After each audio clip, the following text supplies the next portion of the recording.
So as I've mentioned before, there's a very wide variety of methods for developing shamatha. In the Mahayana tradition in particular, there's, for example, focusing on a Buddha image. In Vajrayana, very elaborate visualizations involving mandala and deities and so forth. And such practices, I would think, generally speaking, only a Buddhist would want to do. I don't know why a Christian would want to focus on a Buddha. But then with just a bit of adaptation, you say, well, where the Buddhist said, I want to focus on Buddha, maybe I'll focus on Jesus or on the cross or some other iconic form. So one would have to adapt it, though, because there's something right in the very nature of the practice that is clearly Buddhist. But in terms of this small selection of practices that I've chosen for this retreat, none of them are Buddhist. I mean, breathing isn't a Buddhist activity.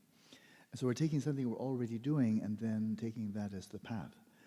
And so from start to finish, now we've pretty much finished the mindfulness breathing instruction, although of course that's coming overwhelmingly from the Buddhist tradition. If you look right into it, really there's no part of it that's Buddhist. There's no reference to Buddhist worldview, really. I mean, the Vivanga is not Buddhist worldview. They say this is something we discovered, so it's either true or false, but it's not a Buddhist truth. It's either simply false, they made a big mistake, or it's simply true, in which case it's just true. Like the 3 laws of Newton are not English laws, nor are they Christian laws. He was a very devout Christian, but they're just the way things are. And so the Vivanga, when it comes to that, is either true or it's false. But it's not a matter of belief. It's we discovered this, either they made an erroneous discovery or they didn't. And if it's true, then everybody should just accommodate to that, deal with it, whoever you are. And so with mindfulness of breathing, then it's natural. Anybody can practice it without having to adapt it to become Christian, Hindu, Buddhist, or secular. It's just what it is. And then likewise, this taking the mind as a path, or settling the mind in its path, we're taking something that's already occurring, we're already aware, we already have thoughts, there's already a space of mind, we already have mindfulness introspection, and we're taking something that everybody already has and we're transforming that into the path. And the path specifically to settling the mind in its natural state. So again, anybody can practice this. Just exactly as we're teaching it here, even though the source is Buddhist, why would a Christian, a Hindu, a Taoist, or anybody else have to modify? Because there's nothing really Buddhist about the method. So, and then when we come to, on Saturday, we come to awareness of awareness. Once again, it's something already there. So that's something I really love about these practices. They're absolutely core Buddhist practices. None of these are just kind of like my favorites that I picked off the tree. They're really core, very central, and yet there's nothing really Buddhist about them.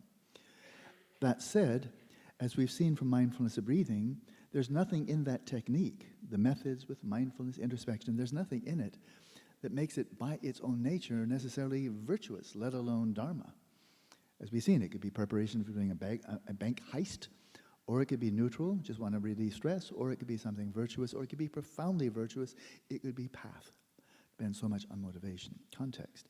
Exactly as the case for mindfulness of breathing, so here, simply the fact that you're observing thoughts, images, and so forth, there's nothing virtuous about that, any more than bird watching or stargazing.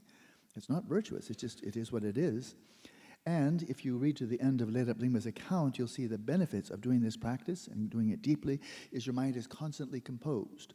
Well, if you're about to rob a bank and you don't want to get the jitters, you might tell your whole crew, hey, I learned from Alan Wallace how to settle the mind as natural state. I think we could really use that right now. And then they could be very composed when they're robbing the bank, in which case the same thing as before.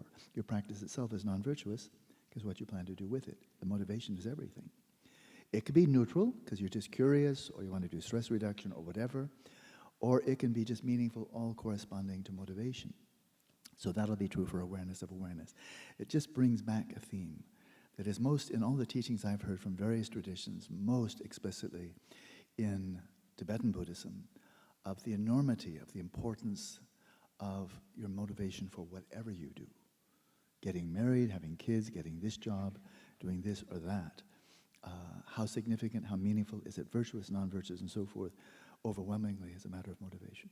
So in real estate, they say there are 3 things that are most important if you're buying or selling a piece of property, right?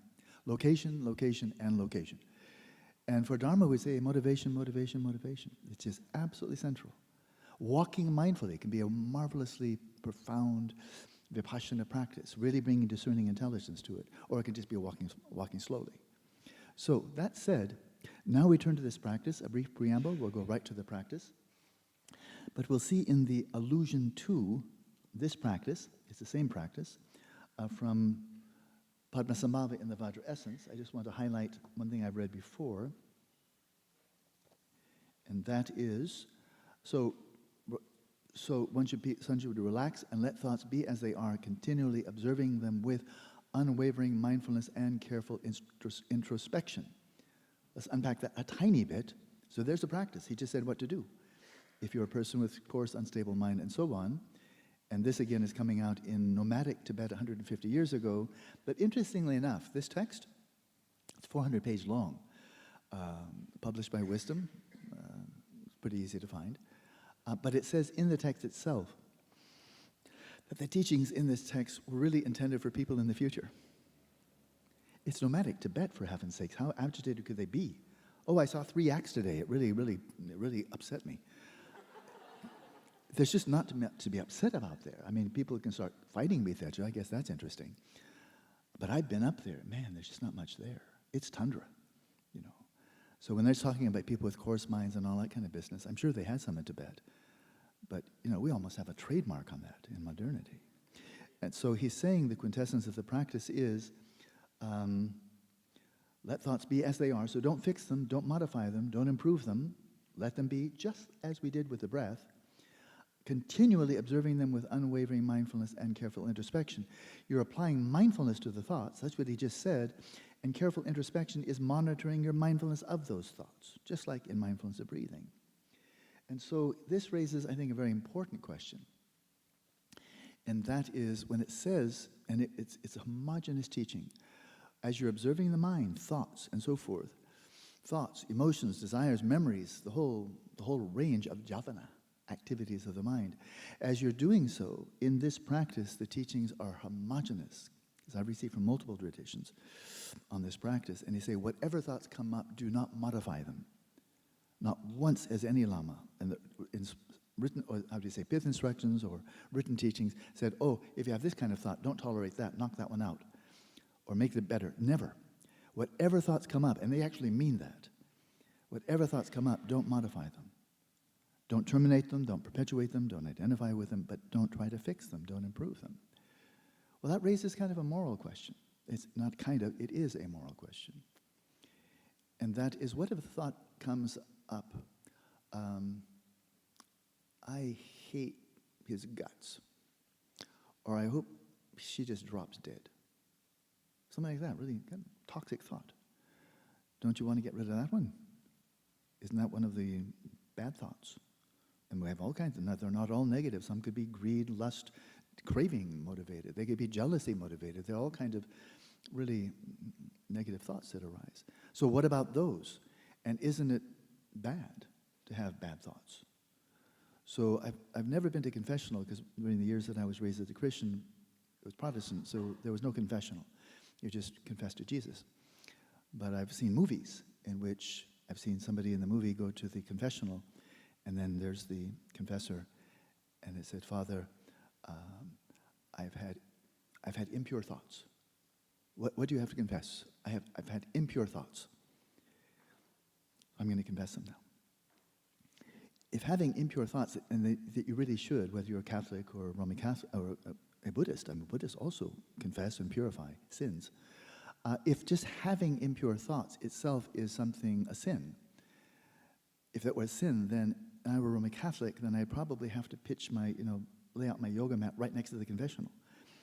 Because I'd be hanging out there, and then, it's me again. I just had, okay, how many Ave Marias? How many, and then I go, had another, what can I do? They just keep on coming up, So it's just the fear of fact that a thought's coming up. It's kind of like one of the bad ones. If you have to confess every single one of them, that could turn into a kind of at least a half-time job. And so is that it? And I'll speak where I know what I'm talking about, because I've never been trained as a Roman Catholic, but Buddhism I know a bit. Is it the case that if a negative thought, oh, I hate his guts, I wish he would drop dead, is it the case that the mere appearance of that thought in your mind stream, is that a sin? Is that a negative deed? Is that a non-virtue to have it show up? if it is, if that were the case, the mere appearance in your mind, if that's already a non-virtue, which then is accruing negative karma and so forth, can throw you into a lower rebirth, then you really should not do this practice. It's really profoundly bad advice. Because they're saying if a negative thought comes up, just let it be, just observe it, observe it. And so, but this is taught by some of the greatest masters in the whole Indian Tibetan tradition, so I'm sure they thought of this. So I think a bit of finessing is needed. And that is, and I like the analogy, I've spoken of robbing banks, I've never done it, so I just hearsay, but if you simply witness a bank robbery in progress, maybe you're across the street and you see guys running in with guns and masks, they come out running out, they're carrying big bags, so you witness it. We know this, okay, I think that people know law. If you witness a crime, does that make you a criminal? We all know, no, good heavens, no. Otherwise, you have to close your eyes or something. So simply witnessing somebody engaging in a crime, there's just nothing wrong with that at all. And if you want to be a good citizen, you report it. Whereas if you see them going in with the mask and the guns, and they run out carrying bags of money, and suddenly you thought, man, I could use that, and you run over and said, I can drive, you want some help? Then you're a bank robber, right? And if that, even though all you do and you just drive, then you can get your 5 to 10 years for driving a car. And all you did, but I was just driving. Yeah, you're helping them rob a bank, so you are you're doing that. So, in a similar fashion, I will say with great confidence, actually, that if you, insofar as this is not a black or white kind of situation, but insofar as you're simply resting in awareness and you're witnessing a thought come up, I wish you would just drop dead. Like that. You just see it coming up, like a little black cloud coming up in the space of your mind, and you're aware of it, you're aware of that thought as the thought, you're aware of its essential nature as that is just a thought. But I'm not thinking about him, and I'm not wishing he would die, I've just observed that thought come up. You've just witnessed a crime. You witnessed a negative thought. But witnessing a negative thought is not thinking negatively or thinking evilly, right? You're just witnessing it. That's why in the classic instructions uniformly for more than 1,000 years, say whatever comes up, whatever thought comes up, whatever emotion comes up, whatever desire comes up, if you simply witness it and don't identify with it, it will become evident to you as you develop and cultivate this ability that if you are simply witnessing even the most toxic thoughts, desires, emotions, and you don't identify with them, you rest in that stillness of awareness and you observe them arise like a dark cloud and a white cloud, a malevolent thought, a benevolent thought, and you simply observe them, you will see that even if it's a malevolent thought or some other really toxic thought, jealousy, lust, craving, dishonesty, or what have you, that when it comes out like that, arising just of its own accord, and then as you're observing it, it just vanishes, it dissolves right back into the space of the mind, you will note something quite wonderful. It didn't afflict your mind. It didn't afflict your mind. You saw an afflictive thought, but it didn't afflict your mind, therefore it is not a mental affliction. Because mental afflictions, the poisons, the 3 poisons, the 6 primary mental afflictions, the 20 secondary mental afflictions, they're called mental afflictions because they afflict your mind. They harm your mind. That's why it's not a moralistic statement, it's like strychnine harms your body. Strychnine is not evil, but it harms your body, and mental afflictions harm your mind, and they do tend to, if you identify with them, they do tend to arouse very harmful or afflictive, non-virtuous behavior. So let's do just a quick analysis here. You're resting it, we're doing the practice. You've rested your awareness such that the mind can settle in its natural state. As you rest in stillness, observing the movements of the mind, like he said, observe whatever thoughts continually, and the thought just comes up, a nasty thought, or a manipulative, craving, greedy thought comes up. You simply witness it, it releases. The mind was not afflicted, so you didn't suffer from mental affliction. I mean, that's just straight language. You're not afflicted, so it's not a mental affliction. But now let's imagine you're a little bit off your guard. The sentry of introspection was kind of sleeping on duty, and the thought came up, oh, I wish that person would just drop dead. And it slips in the back door, you didn't notice it, and you're actually focusing on that person, and you're thinking, oh, I wish that person would just drop dead. It would be a blessing to the world if that guy would just die. Why don't you just die? And you're thinking it, and you're wishing for it. Oh, I wish you would just die. Your mind is now afflicted. You're suffering from a mental affliction. You weren't before, but now you are. It got in through the back door, you identified with it, and you're focusing on that person you would like to be dead. But it's just a wish, it's not an intention. You're now suffering from a mental affliction. This is like suffering from a physical disease. But you're not accruing negative karma. Because there was nothing voluntary there. Karma is everything about volition, decision, choice, will. But you were not sitting there and think, oh, I think I like to really think really malevolent thoughts. No, they got in the back door and they captured you. It's like putting a bag over your head, putting chloroform in your nose, and then carrying you away, throwing you in the trunk. So you're afflictive, but you didn't ask to be kidnapped. You didn't ask to be caught in the grip of some really toxic emotion. It happened to you, like getting the swine flu. Swine flu really sucks. I had it once. It lasted 2 months. I didn't like it. But it was not virtuous. It was not non-virtuous. It just was afflictive. Makes you feel bad. And so likewise, these mental afflictions, they afflict, but simply having a mental affliction dominate your mind isn't in and of itself accruing negative karma. But it is afflictive. And that's what you're trying to guard yourself in this practice. You're aware of any type of toxic thoughts or desires and so forth and so on, but you don't let them slip in. You observe them coming up, and you do not get caught in their grip. So then you're not afflicted. But now let's take a third step. And the thought comes in, oh, I wish that guy would just drop dead. So there it is. That's a mental affliction. It's called cruelty, wishing harm on someone. That's a mental affliction.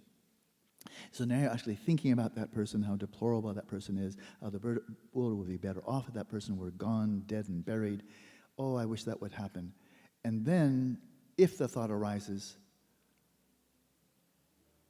I think I might be able to do that. I know a couple of my friends, they're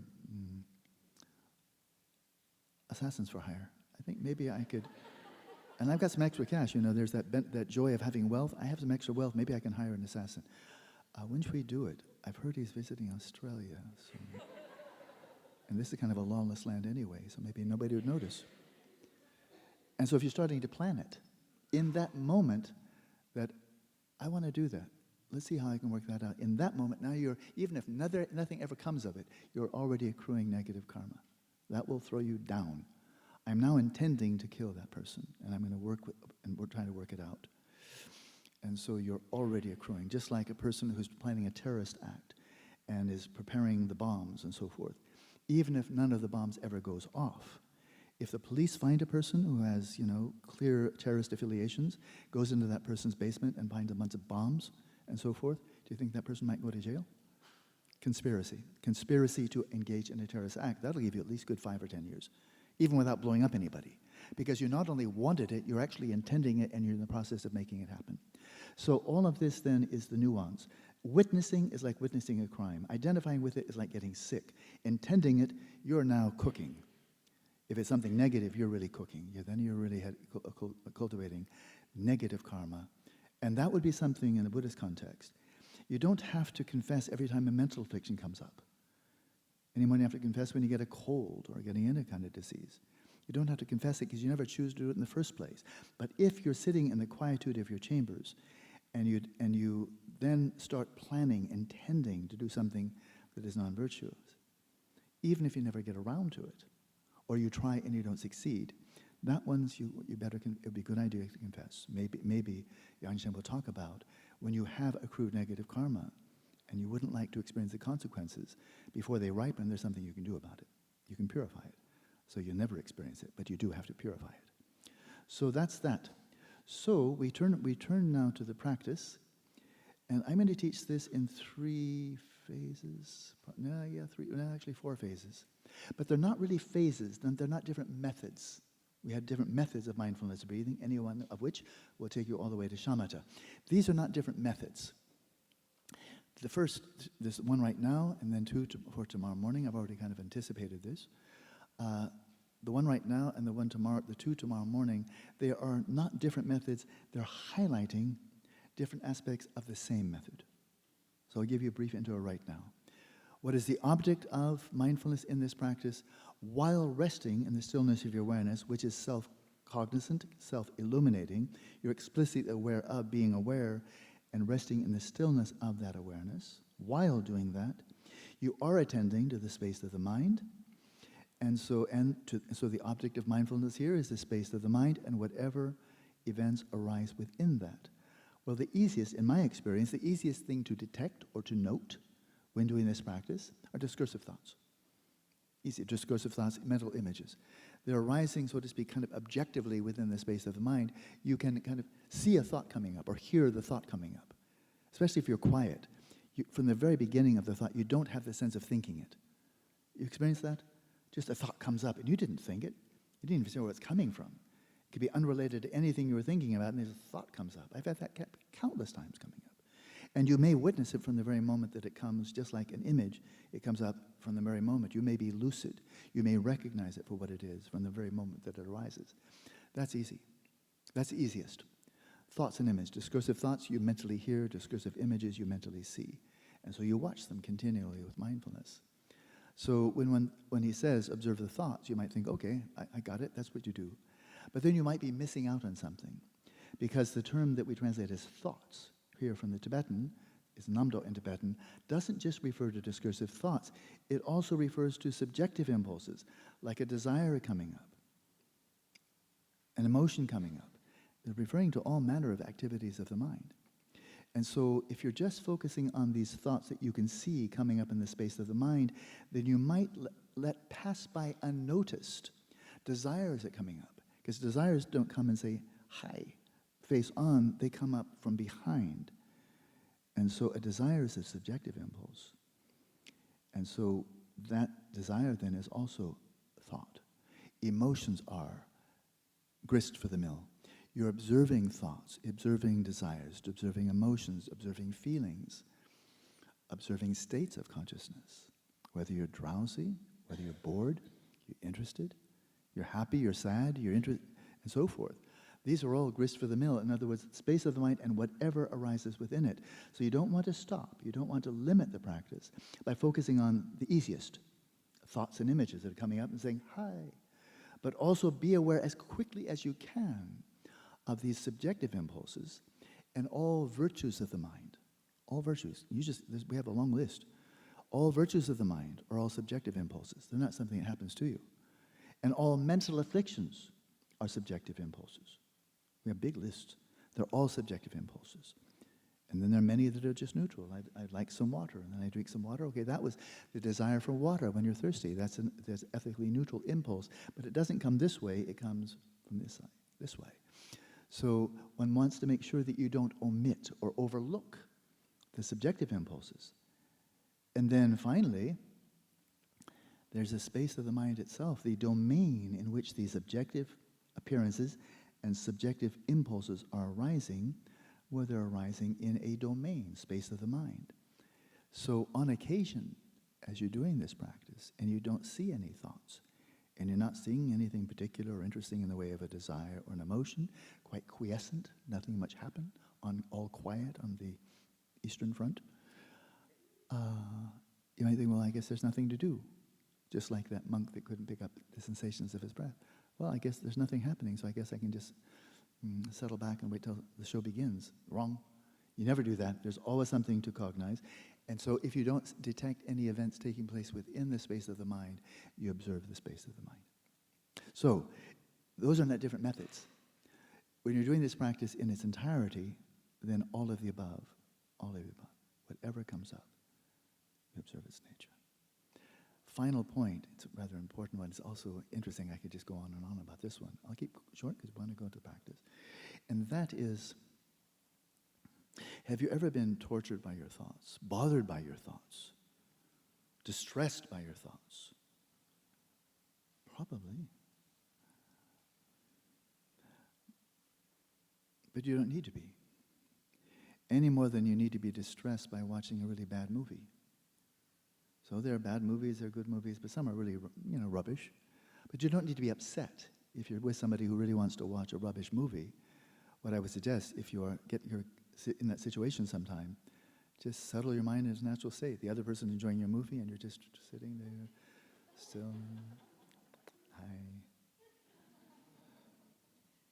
And just images coming up, soundtrack coming up. How do you like the movie? It was okay. I was settling my mind in its natural state all the way through. It was really okay. The movie was rubbish, but I know, never mind. And so that's being lucid with respect to a movie.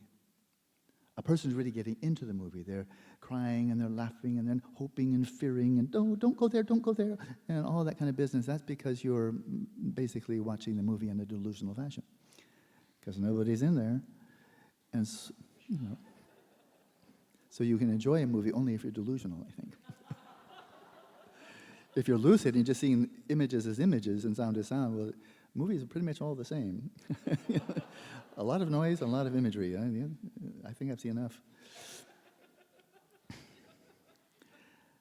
But the point here being is not trivial. And that is, why should we ever be tortured by thoughts again? You're not tortured when you're forced to watch a bad movie. You're not tortured to recognize a bad movie is a bad movie. But you're not threatened by it, you're not disturbed by it, you don't have to be. And so insofar as, now this is a skill that can be cultivated. Anybody can cultivate it. There's no sign on the dotted line for a creed or a belief system. And that is simply cultivate, nurture, develop, and cultivate this ability to rest in the stillness of awareness no matter what thoughts come up. They're just cloud formations arising in the mind, and they have no power of their own, any more than the images on a television screen or a movie theater screen have power of their own. They have no power at all. They're just images. And likewise, the thoughts, the images come up, they're just a soundtrack. They're just the video track. And so they have power only because you identify with them. Only because you are superimposing, I don't like those thoughts. These thoughts, they can't torture you any more than the images on a television screen can torture you. So if you're being tortured by your mind, that's because you let it. If you rest in awareness, it can't get in. It appears to you. You're not cringing and withdrawing, dissociating. You're being fully present with the thoughts, but you're not identifying with them, and you're not getting caught in the grip. So the simple point that the Buddha himself made to Bahia, in the cognized, let there be just the cognized. What he means by that, of course, is as you're witnessing mental events, simply see them as mental events. And they're empty. They have no power. Any more than the soundtrack or the video track of a movie has power to alter your emotions.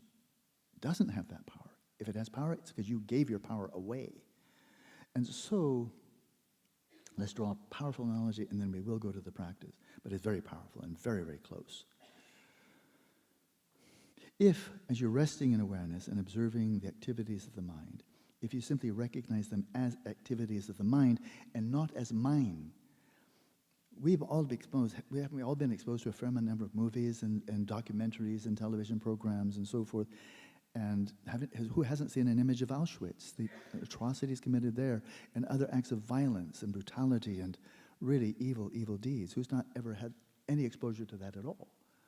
Hopefully not in real life, but but that's what documentaries and so forth. So we witnessed many terrible things. And we've heard many terrible statements come up. So simply remembering a terrible statement made by somebody that you heard on the internet or what have you, then having that simply come up, again, that's not a non-virtue. But in the moment that it comes up, including words that were said to you, not just movie.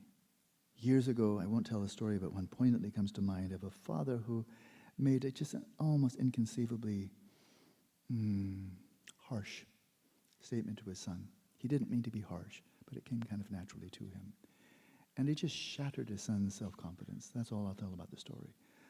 But it happened when the son was maybe 12 years old. It's not I, by the way. But when I would hear that person recount how his father had just slammed him, it's like taking a hammer and just crushing his self-confidence. He was just a very disturbed man, the father. But when I saw the son recounting that, I've heard him tell that story a number of times, every time tears come to his eyes. It was just so wounding, so devastating to be treated like that by your own father, We expect more. And so clearly, every time he'd tell that story, probably many times when he recalled it, because it's indelibly burned into his memory, he would suffer. From what I could see, he would suffer every time. He was reliving that very tragic event of being brutalized by somebody who should have been taking care of him. post-traumatic stress disorder, about which I have no professional knowledge at all, so I will not comment. I'll just speak as a Buddhist meditation teacher and a practitioner. If one can replay that video, it's going to come up anyway, you don't have to try. If you replay that video and there's your father and you've just spoken to him and then he crushes you, probably out of his own insecurity and lack of self-worth, so he's going to get some of your worth and take it. If you can simply see that as empty appearances, because that's what it is now. That's what it is now. It's just an empty appearance. There's nobody there. This is a recording. This is a recording, and it has no power. And if you can rest your awareness and recall those words, the facial expression, the scene, and so forth, and just witness it, and not cringe, don't identify with it, then you become lucid with respect to that memory. You're not reliving that experience, which can be very painful and become very habitual. You're not reliving the experience. You're not reliving anything else. You're freshly living for the first time this recording. And it has no power. There's nobody there. There's nobody brutalizing you. There's nobody putting you down. There's nobody there at all. This is a recording of a dead man. So it has no power. And if you can see it in the cognized, let there be just the cognized, that has no power to harm you. And when you see it for what it is, it doesn't have any power. This is a recording of a dead man. How can that be harmful to me? There's nobody there. So, what you've done is you become lucid with respect to your mind. When you relive it, you're attending to your father who spoke so harshly and in such a dismissive way to you. You're reliving it. And you're having the sense of your father putting you down. You have yourself being the victim and crushed by that. You're reliving it. You're not in the here and now, you're in the there and then, and you're doing it all over again. And you're reinforcing your own suffering. But this is all self-inflicted, because the father did it to you only once. But you can do it to yourself 20, 30 times. And why would you do that? So you're not lucid. When you're reliving it, you're not lucid. You're having a non-lucid thought and non-lucid memory, because you've gone back in time, and you're doing it all over again. And metaphorically speaking, as far as your brain knows, your body doesn't know anything, but in terms of brain activity, the brain is functioning now as it did when you were first abused. In terms of biological substrate, you're getting it twice now, but you did it the second time. And the 10th time and the 100th time, you did it to yourself. And the brain, in terms of brain mechanisms, it's happening all over again. But you did it the 99 times, your dad did it once. So who's the big culprit here? So the lucidity point. If you can see a mental event as a mental event and not conflate it with your dad, or that traumatic experience, or that, because they're not that, they're just a mental event which has empty of any kind of juice of its own. When you become lucid with respect to your own mind, noting the emotions coming up and not identifying with them, noting the desires and not identifying, the thoughts and not identifying, seeing them all as mental events arising in the space of the mind, none of them have any power. In which case, insofar as you're lucid with respect to your mind in the daytime, your mind, not your emotions, desires, thoughts, or memories, none of them need torment you ever again, because they don't have the power from their own side. I've used this word lucid very consciously. You can be in the midst of a nightmare, and you can be traumatized, terrorized. And if you have repeated nightmares, you may be afraid to fall asleep. There are people like that, right? I don't want to fall asleep because I have this recurring nightmare, and it just scares the crap out of me. I'm horrified. And when I wake up, I just feel like already shattered. I'm starting the day and already feeling traumatized by my dream. So how is it that the dream can traumatize anybody? Because you don't recognize it as a dream. You're living an experience that maybe have never occurred. It's purely a nightmare based on just the mind's free creations. Or maybe it's a nightmare rooted in, inspired by past trauma. That could certainly happen. And you're in the midst of the dream, not knowing you're dreaming, and you're traumatized all over again. Why? Because you don't recognize the dream as a dream, and you recognize it for something it is not. Actual people, actual brutality, actual trauma. But you're fundamentally delusional because, number one, you don't know. This is avidya, ignorance. You don't know the nature of your experience. And number two, you're getting it wrong. You think, really, these people are harming me, threatening me, terrifying me, and so forth. But insofar as, or I'll say if you're lucid, insofar as you're lucid in a dream, You know the dream as a dream. You're recognizing a mental event as a mental event while you're dreaming. Because that's what they are, they're mental events. Insofar as you're lucid, and the same nightmare is taking place, it's just like watching a horror movie. If you're lucid, you know that nobody's there. Any more than the little people in your tiny, I was about to say inside your television. That puts me back about 30 years, doesn't it? Because who's inside a flat screen? A lot of very flat people, I guess. But the old-fashioned days, you remember when they're like that? So who's inside there? Who's inside there? Well, insofar as you're lucid, then in this three-dimensional space of your dream, you know there's nobody there. They're just empty appearance of free creations of your own mind, so they have no power to harm you. When you know they're a dream, then you're just simply observing mental events as mental events.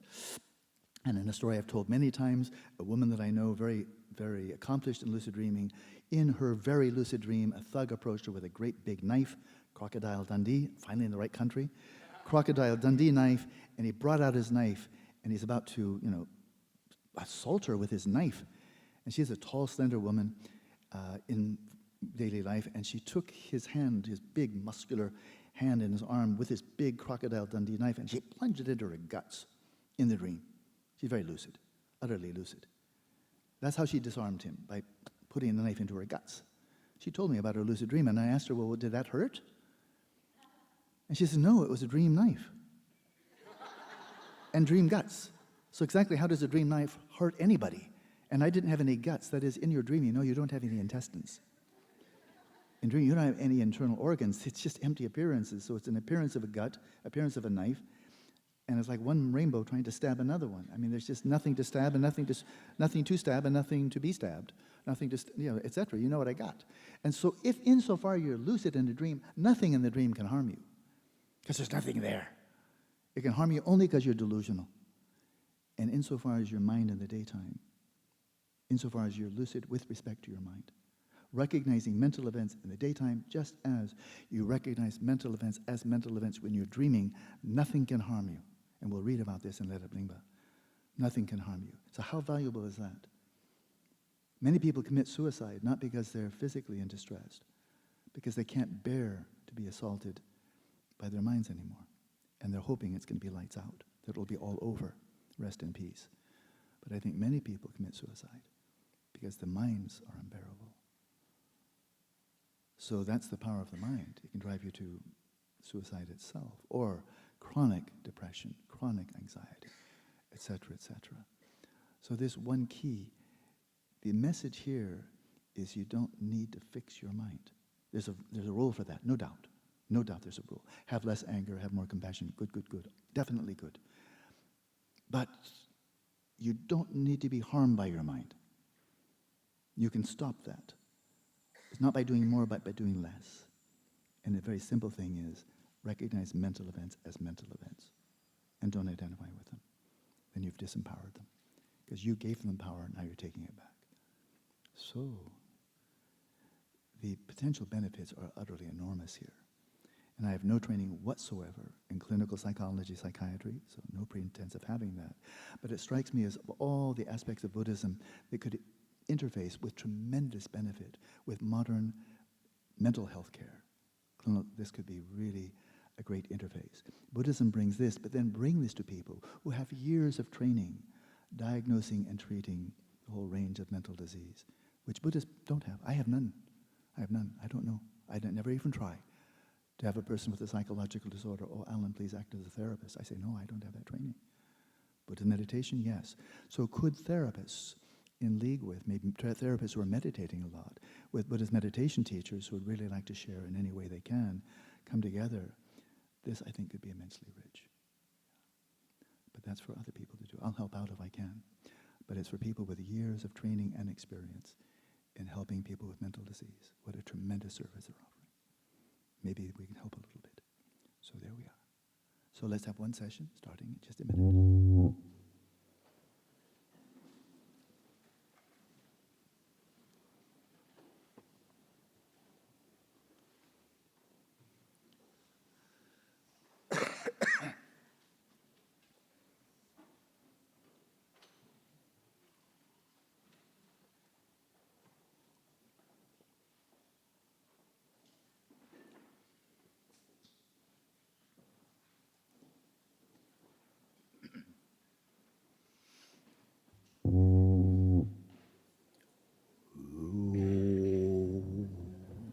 catches your attention. Sounds like I have a tummy ache. Sorry.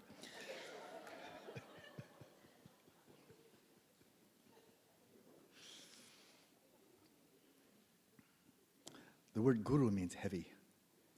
Literally means heavy. I don't want to be too heavy. I like to be a little bit lagu. Lagu means light. I'm a light guru.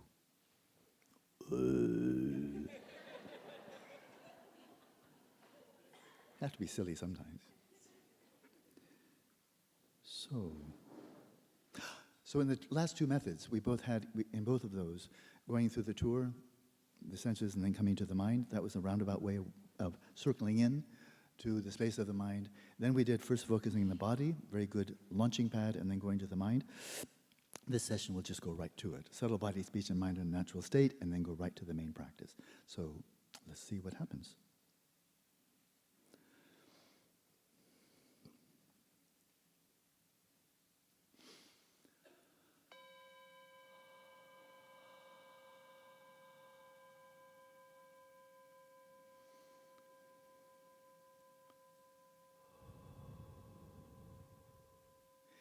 If you're following the Mahayana path, the path of the Bodhisattvas, now is the time to arouse the aspiration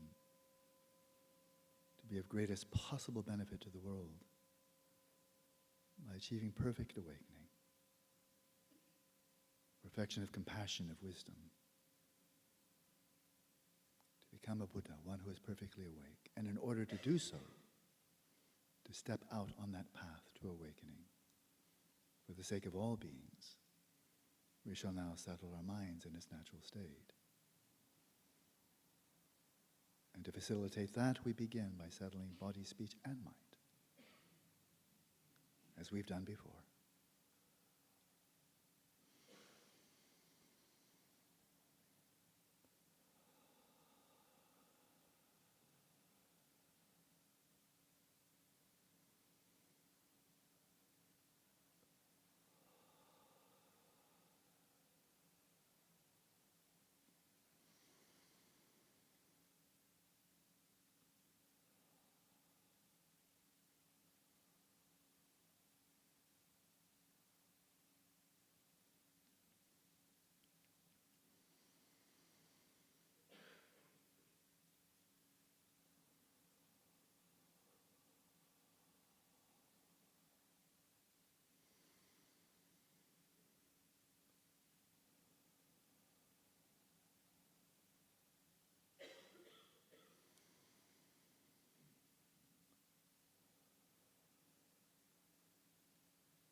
And when you come to settle in that still point,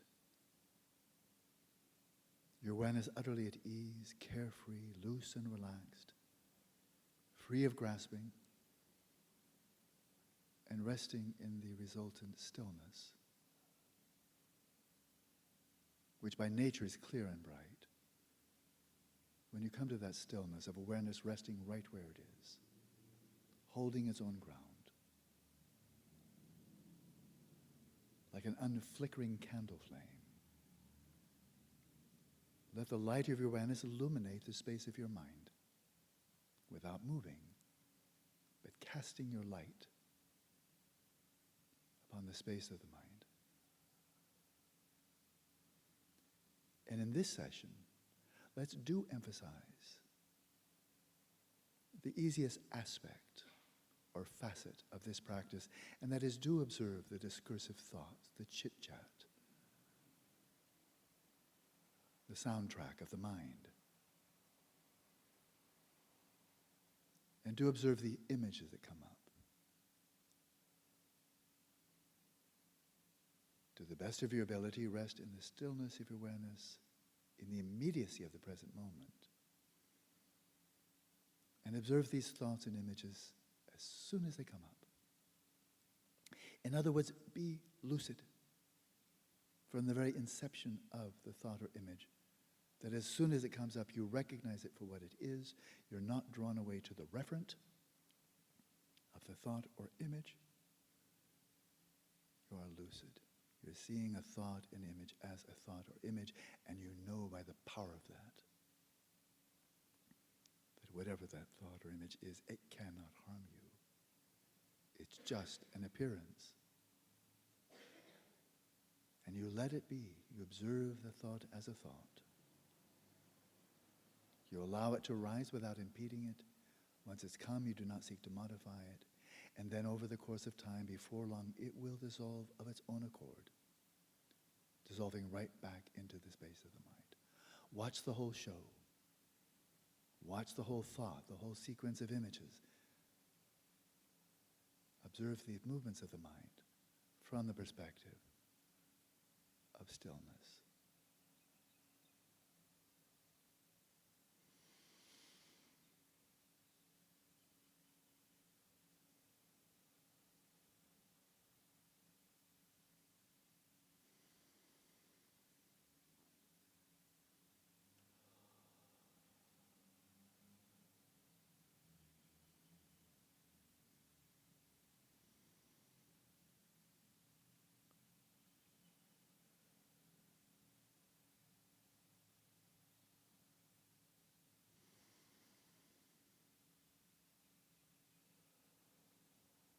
Do let your eyes be open, your gaze vacant, as Lerab Lingpa advised. And though all of your five senses are open, don't deliberately give any attention to them. This is not open presence or open monitoring. It is selective. You're focusing on one out of 6 domains of experience only. And to the best of your ability, you're giving all your attention to the space of the mind and whatever arises within it.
But if you're new to this practice,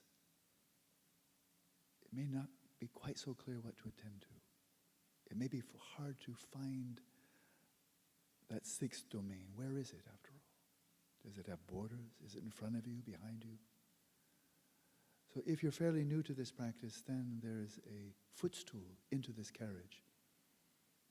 It was taught to me the first time I learned this method from one of my lamas.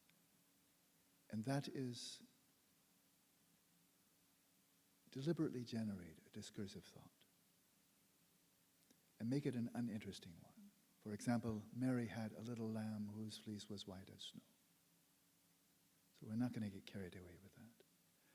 But generate this thought, syllable by syllable. Mary had, etc. Generate the thought ponderously, premeditatively, slowly, and with each syllable observe the thought that is arising in the space of your mind. Mary had a little lamb. Until you come to the end, white as snow. Observe that thought in real time, right while it's happening, you're observing it, and it comes to an end, white as snow. The thought dissolves. There's a vacuity, an empty space. Keep your attention focused right where that thought dissolved. Because it's right there that the next thought will occur spontaneously. You're looking in the right place. You have identified the space of the mind. You can choose this nursery rhyme or any thought you like. Generate it premeditatively. Observe it disappear. Keep your attention right where it disappeared, ready to observe the next thought that arises so that you can recognize it as soon as it arises. Try that experiment.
If your mind becomes diffuse, awareness vague and spaced out at any time, like counting the breaths, you may generate the same thought or another thought, do the same thing. When you're generating a thought, you may be like a cat watching a mouse that disappears into its hole in the wall. Track the mouse right to the hole where it disappears, and then keep focused right there, such that as soon as a mouse emerges from the hole, you'll see it from the very beginning. Observe thoughts dissolve into the hole, the space of the mind. Stay focused, ready to observe the next one. And whatever comes up, simply observe its nature without modifying it, perpetuating it, or terminating it. Just let it be. Watch it arise, watch it play out, watch it disappear. Watch the whole show.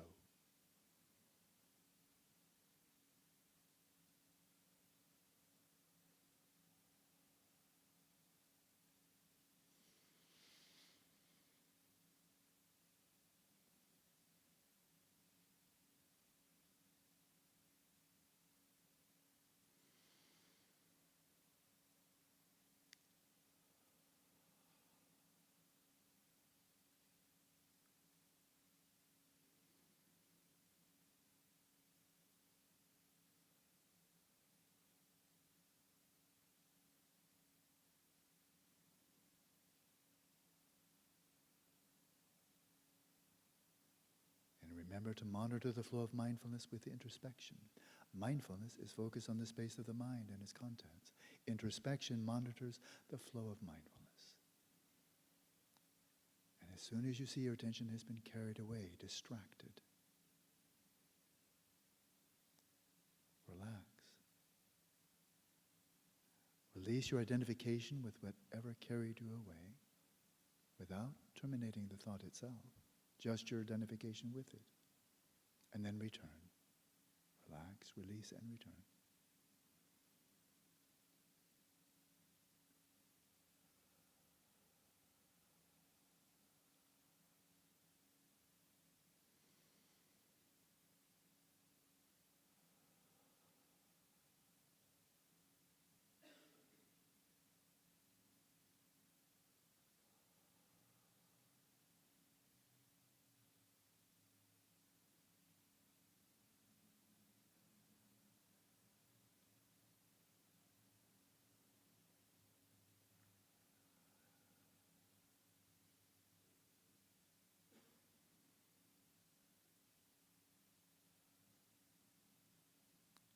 But with your faculty of introspection, also monitor, look out for that clear flow of cognizance fading and just sitting there with a blank mind or kind of dazed.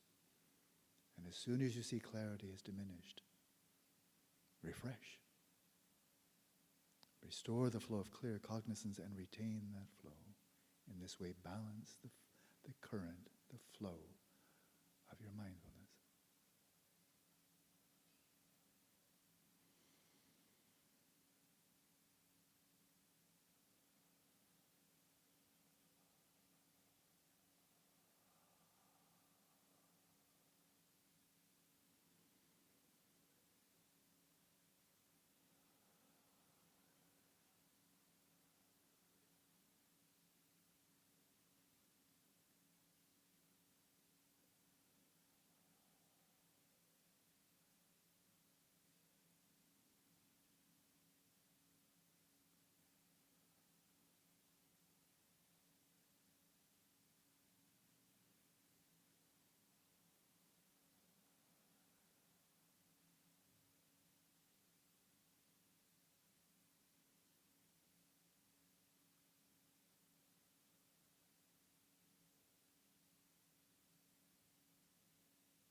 But again, if you find your awareness getting nebulous, difficult to identify the object, that space, there's another complementary approach, and that is, instead of generating a discursive thought, you could generate a mental image.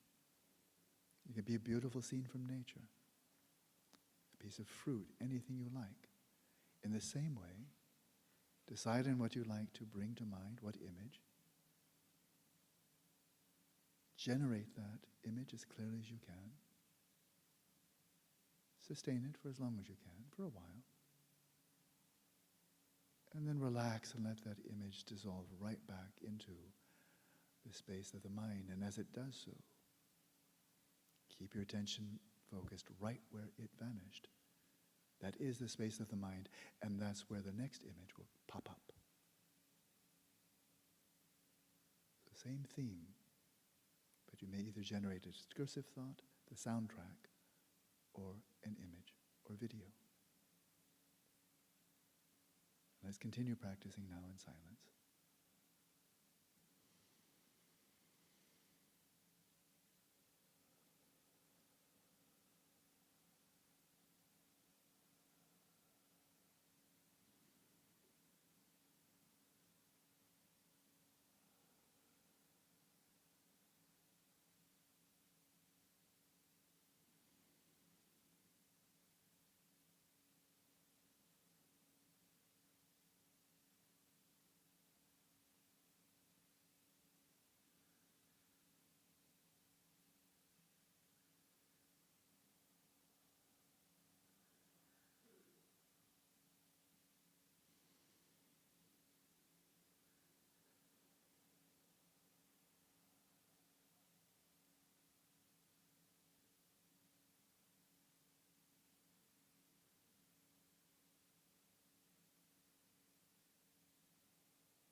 So one of the thoughts that came up as I was doing the practice was a recording of my own words, and it's snagged, like I think I got that wrong.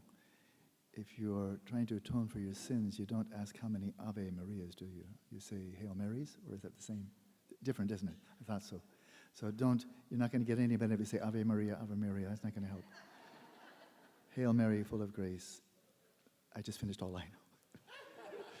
But it's not Ave Maria. Okay, I just had to correct that. Yeah. She's there. You know what I'm going to do? I know I'd get a whooping.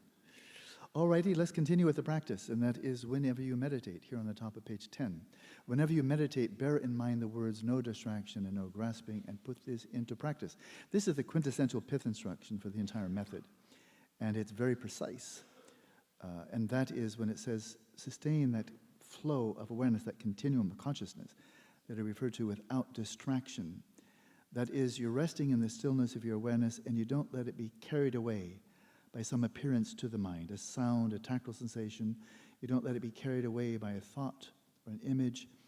You hold your own ground. You remain still in the midst of the movements of thoughts, but not carried away by them. And it's exactly that way that you're not afflicted by thoughts, memories, and so forth. That's no distraction. But no grasping. Here, grasping means identifying with. So the point, and I have this from Young Rinpoche, incredibly accomplished yogi, passed away 3 years ago. He said that the distraction is with respect to appearances, being drawn away by appearances, sensory or mental, drawn away. You've left your throne. And the grasping is identifying with subjective impulses. So you're distracted by objective appearances, and you're grasping onto subjective impulses like desires and emotions and feelings and so forth. And so if you can be so loose, so relaxed, that you're not drawn away, seduced, abducted, carried away by appearances, either sensory or mental, and even when desires, emotions, and so forth, these subjective mental afflictions arise, well, virtuous mental states arise, that they're arising, they're flowing from the subjective, even as they do so, you're aware of their arising, but you're not identifying with them. So is that possible? Is it possible to be aware of depression arising, or sadness, or fear? Is it possible, these are subjective impulses, is it possible to be aware of these subjective impulses, fear, depression, anger, without being fearful and depressed and angry? Is that possible? If not, then this practice isn't going to go very far, because that's exactly what he's saying, do that. And so, spatially, if you take a spatial metaphor, I find this very useful myself. It's let your awareness rest in awareness that is larger, a larger space than the desire, the emotion, the feeling, the thought that comes up. So here's the space of my awareness, and here comes some depression. Here comes some sadness. Here comes some irritation. Here comes some fear. So I'm experiencing it. I'm not recoiling from it. I'm not collapsing down into it. I'm not getting caught in the grip of the emotion or the desire. I'm fully aware of it, but it doesn't fill me. It doesn't fill the space so that my mind is saturated by the fear, the depression, anxiety, and so on. It's manifesting, and I'm not even impeding it. I'm not trying to contain it. I'm not trying to control it or modify it. I'm creating so much space that whatever that emotion or mental affliction is, whatever's coming up, can fully blossom, but my awareness is bigger than it. And then it dissolves of its own accord. Something like that, really. And it is possible. It's possible to be aware of sadness without being caught in the grip of it. Aware that irritability or anger is arising without being irritable or angry. So I won't elaborate, but it is possible, and it's a skill to be cultivated. It doesn't come naturally. We have not biologically evolved to make this easy. But there's a lot more to us than our biological evolution. So then he continues, as you gradually familiarize yourself with the meditation, increase the duration of the sessions. So, as I mentioned before, as you get more and more familiar, more adept, you're moving along stage 1, 2, 3, 4, then you decrease the number of sessions and you increase the duration. If dullness sets in, arouse your awareness. So that's the short version. If dullness sets in, arouse your awareness. I said refresh, restore, and retain. But that's just an elaboration on freshen up, freshly arouse, pay attention, take an interest. If there's excessive scattering and excitation, loosen up. And I elaborated, relax, release, and return. But he gives the shorter version. Determine in terms, oh, this is so important. Determine in terms of your own experience the optimal degree of mental intensity, as well as the healthiest diet and behavior. And that is, the emphasis on relax, relax, relax doesn't mean just give no effort at all. Then you just kind of splay out like a jellyfish, like that. You need to focus, and it takes some effort to selectively focus on the mental domain and select out the other 5 physical. It takes some effort to release the grasping that would move your awareness. It takes some effort to apply introspection and apply the remedy. But if you give too much effort, you'll start just getting tighter, tighter, tighter. You'll get the stability and lose relaxation. If you give too little effort, you'll become more and more relaxed, but you'll lose clarity. So we're back to our balances. Yeah? So you need to find, and again, this optimal degree of mental intensity goes right back to the Buddha. This is a song that's been sung for 2,500 years. I believe somebody just recently told me it was Buddha speaking with his own attendant Ananda, who was apparently a very accomplished player of a lute or some stringed instrument. And Ananda was asking about how much effort to give in meditation. And then the Buddha, I just read this a month ago or so. Maybe I think I got it right. And the Buddha said, well, Ananda, do you know how to play a lute? Yes, yes, Lord. Well, if you string the lute too tight, does that sound good? No, Lord. If it's too slack, does that sound good? No, Lord. Well, just like that, string your mind, tune your mind. Too tight, and you won't play well. Too slack, and you won't play well. Find the optimal degree of tension that is sustainable and keeps you clear and sharp. So that's crucial, and it's an inside job. Nobody can tell you how much. You have to do it internally, and you find the middle way by bouncing off the extremes. So go ahead and try too hard once, and then see what it's like to try too little. Find a middle way. It was 1988, when Genlam Rinpa came and led the one-year Shamatha retreat. And I was translating for him and helping a number of people in their meditation. But I had a lot of time on my hands, and I thought, I was 38 at the time. I thought, I'm thinking back. I think almost all the problems I've had in meditation, where I've always been just trying too hard. I just think I was trying too hard. I'm going to take a month, and I'm going to see if I can try too little. So I did. I had nothing else to do. So I just flaked out as much as I could. Not reading comic books or not just really doing nothing at all, but really I'm going to see what it's like to give too little effort. And I'd lie down on the most comfortable posture. I'd put my legs up on a chair, like, wow, I'm relaxed. And I would then say, okay, now what's it like to try too little? And I succeeded. Mine got quite dull. But okay, that's what that's like. But I noticed I started writing poetry. That was weird. I'm just not a poet. So poetry, I'm not saying it was good poetry. But you know what they say about it, the dancing bear? It's not that it dances well, it's just that it dances at all. And so my poetry is no good, but at least it was an attempt. So poetry came up, images came up, it was interesting. But I said, okay, now I got it. So I found this extreme 100 times, and I found this one. Okay, it's something in between. So find your own pitch. And it's different from one person to the next. And then find the optimal degree in terms of your healthiest diet. Well, there's nutritionists know a lot about that, and they can also be very specific for your psychophysiological constitution. That could be very helpful. Really, let's make this a 21st century kind of deal. We know a lot about, that is, nutritionists and so forth, can really help you choose the kind of foods that you can best digest, resilience, vitality, and so forth, not hard to digest, and how much also. But then he says behavior as well. Behavior. This is not a strong point of Tibetan Buddhism, of like exercise, yoga, tai chi, qigong. The Chinese are very strong. Indians are very strong with asanas and so forth. Tibetans, not so much. Really not so much at all. Maybe it's because many of them are living at 12,000 feet. It's just cold out there. And it's cold in here too. So I think they're just trying to keep warm. And often their diet wasn't that great because they didn't have much choice. If you're living at 13,000 feet, what kind of yak butter would you like and how much sampa would you like? It's kind of like not a whole lot of choices there.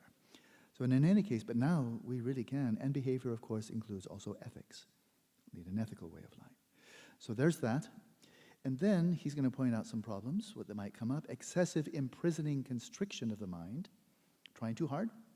Loss of lucidity due to lassitude, and excessive relaxation, not trying enough, resulting in involuntary vocalization. I don't know, making grunting noises or whatever. And eye movements, those are false, okay? Those are extremes, don't do that. And then he comments further. It is a hindrance. You're creating problems for yourself to talk a lot about such things as extrasensory perception and miscellaneous dreams, or to claim, I saw a deity, I saw a ghost, I know this, I've realized that, and so on. So this is before Facebook. They didn't have Facebook in Amdo, 150 years ago. But man, I don't have Facebook account. I just don't have time. Or Twitter or Instagram or any of that stuff. I've heard about them, though. But there is a tendency, especially not really much in Tibet, but it happened, I'm sure. People having experience, and any experience you have, if you'd like to share with your mentor, your guru, of course, anything is fine. Nothing's off limits. Wholesome, unwholesome.